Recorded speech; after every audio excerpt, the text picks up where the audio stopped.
आकाशवाणी रांची से प्रस्तुत है प्रादेशिक समाचार।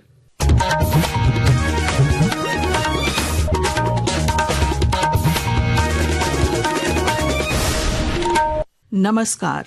प्रादेशिक समाचारों के साथ मैं पूनम केरकेट्टा। राज्य सरकार के स्कूली शिक्षा एवं साक्षरता विभाग और वैश्विक तकनीकी कंपनी HCL टेक की सहयोगी इकाई HCL TSS के बीच अब से थोड़ी देर बाद MOU पर हस्ताक्षर किए जाएंगे। इससे राज्य के युवाओं के लिए सूचना प्रौद्योगिकी के क्षेत्र में भविष्य बनाने का अवसर मिलेगा। यह MOU प्रोजेक्ट भवन में होगा। इसमें मुख्यमंत्री हेमंत सोरेन और स्कूली शिक्षा तथा साक्षरता मंत्री रामदास सोरेन भी शामिल होंगे। पूर्व में भी हेमंत सरकार और HCL के बीच MOU हुआ था। प्रशिक्षण के बाद 300 से अधिक युवाओं को HCL में नौकरी मिली है।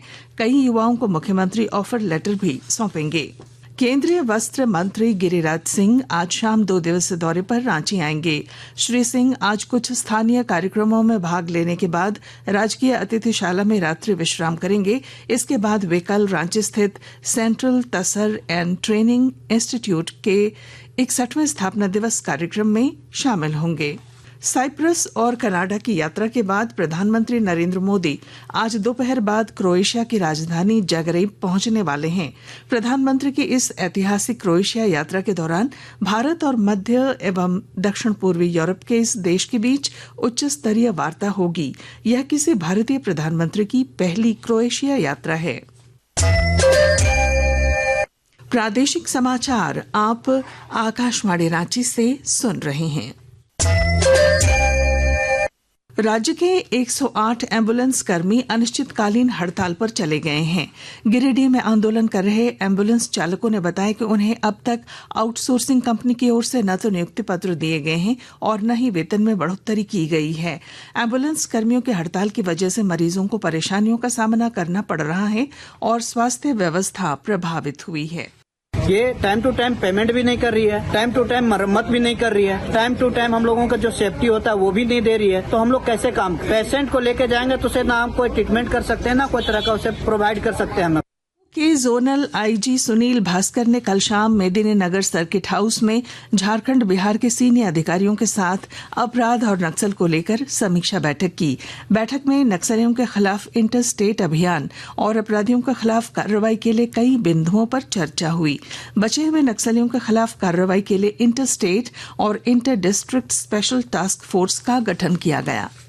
जोनल लेवल क्राइम मीटिंग थी जिसमें कि रेंज DIG, तीनों जिलों के SP, DIG SSB, DIG CRP और commandant SSB and commandant CRP सारे लोग उपस्थित थे। और आज हम लोगों ने पिछले विगत 1 महीनों में नक्सल फ्रंट पे जो जोन लेवल पे जो डिस्ट्रिक्ट लेवल पे अचीवमेंट्स हुए हैं तो उसके तहत आगे की क्या कार्रवाई होनी चाहिए, हम लोग की क्या स्ट्रेटेजी होनी चाहिए, तो सारे CPMF के सीनियर ऑफिसर्स प्रेजेंट थे। तो इस बिंदु पे हम लोगों ने चर्चा किया है और जो नक्सलियों की जो बचे हुए जो टारगेट्स हैं उस पर क्या रणनीति होनी चाहिए, कैसे उनको न्यूट्रलाइज करें, कैसे उनको सरेंडर करके मुख्य धारा में लाए, उस पर हम लोगों ने रणनीति बनाई है। पाकुड़ जिले स्थित पुलिस केंद्र के सभागार में आज 69वीं क्षेत्रीय पुलिस ड्यूटी मीट की शुरुआत हुई। 3 दिवसीय पुलिस ड्यूटी मीट का उद्घाटन संथाल परगना प्रक्षेत्र दुमका के पुलिस उप महानिरीक्षक अंबर लकड़ा, पुलिस अधीक्षक निधि द्विवेदी, उपायुक्त मनीष कुमार ने संयुक्त रूप से किया। पुलिस मीट में प्रमंडल के सभी 6 जिलों पाकुड़, दुमका, साहिबगंज, जामताड़ा, गोड्डा और देवघर के पुलिस निरीक्षक तथा अवर निरीक्षक स्तर के पदाधिकारियों ने बतौर प्रतिभागी हिस्सा लिया। हजारीबाग जिले में मनरेगा के तहत पशु शेड निर्माण और बिरसा सिंचाई कूप निर्माण योजनाओं में सरकारी राशि के गबन के मामले में विष्णुगढ़ के प्रखंड विकास पदाधिकारी अखिलेश कुमार ने अल्पीटो पंचायत के मुखिया और अन्य लोगों पर प्राथमिकी दर्ज कराई है। इन लोगों पर अवैध तरीके से मृत व्यक्तियों के नाम पर सरकारी राशि निकालने और फर्जी जॉब कार्ड बनाने का आरोप है। राज्य में मानसून का असर दिखने लगा है। राजधानी रांची समेत कई हिस्सों में तेज बारिश का सिलसिला जारी है। इससे जनजीवन प्रभावित हुआ है। सरायकेला, खरसावां और धनबाद समेत कई जिलों में कक्षा 8वीं तक के स्कूल बंद कर दिए गए हैं। मौसम विभाग ने कल और परसों 13 जिलों में भारी बारिश का रेड अलर्ट जारी किया है। और इसके साथ ही आकाशवाणी रांची से प्रादेशिक समाचार का ये बुलेटिन समाप्त हुआ। अगला प्रादेशिक मुख्य समाचार शाम 4 बजे प्रसारित किया जाएगा। नमस्कार।